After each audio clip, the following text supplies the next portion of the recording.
이번 시간에는 지난 시간에 이어 2016년에 미 국무부가 발간한 국제종교 자유보고서 내용을 말씀드리겠습니다.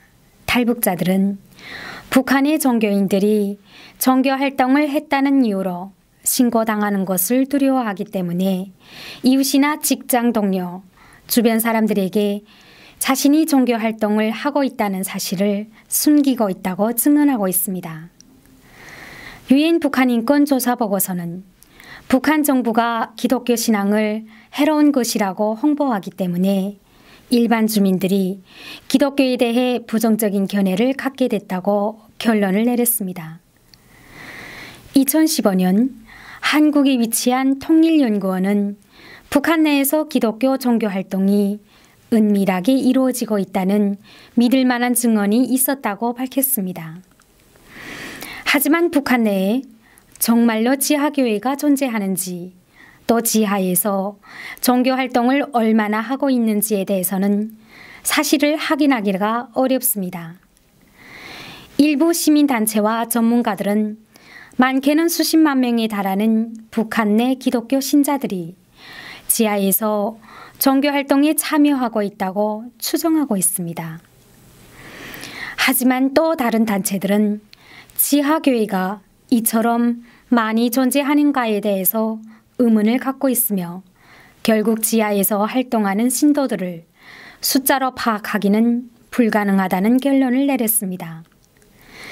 일반적으로 숨어서 예배드리는 신도들의 숫자는 매우 적은 것으로 알려져 있고 보통은 가정 안에서 예배를 드리는 것으로 파악됐습니다. 북한 주민들은 중국과의 접경 지역에서 중국 사람이나 중국 단체를 접촉하게 되면서 종교와 관련된 물품들을 북한 안으로 가져올 수 있었습니다. 탈북자들의 증언에 의하면 북한 내에서는 종교와 관련된 물품을 갖고 있는 것이 엄격하게 금지되어 있지만 사람들은 여전히 이러한 물품들을 이용해 비밀리에 종교 모임을 갖고 있다고 밝혔습니다.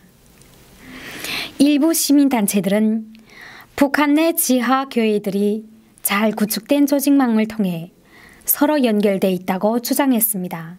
하지만 북한 당국은 이러한 사실을 확인하려고 하지 않았으며 외부인들이 북한에 접근하려는 것을 철저하게 차단하고 있습니다. 평양에 있는 교회에 방문했던 외국인들은 여러 명의 북한 주민들이 버스를 타고 교회로 옮겨지는 것을 본 적이 있었다고 말했습니다. 또한 그 중에 아이들은 한 명도 없었고 교회에 방문한 북한 주민들과 말을 나눌 수도 없었다고 합니다. 다만 일부분의 주민과 약간의 대화만 할 수 있었다고 전했습니다. 이렇듯 북한에서는 정부가 철저히 통제하기 때문에 종교 활동이 어떻게 이루어지는지는 알기가 어렵습니다. 결론은 북한 정부가 종교단체들을 철저히 감시하고 있다고 결론을 내릴 수밖에 없는 것입니다.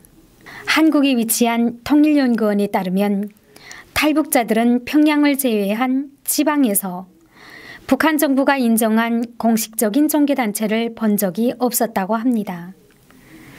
한국에서는 보통 결혼식이나 장례식을 할 때 기독교나 천주교, 불교와 같은 종교의식에 따라 행사를 치르곤 하는데 북한 사람들은 이러한 종교의식을 전혀 모르고 있다는 점이 밝혀졌습니다.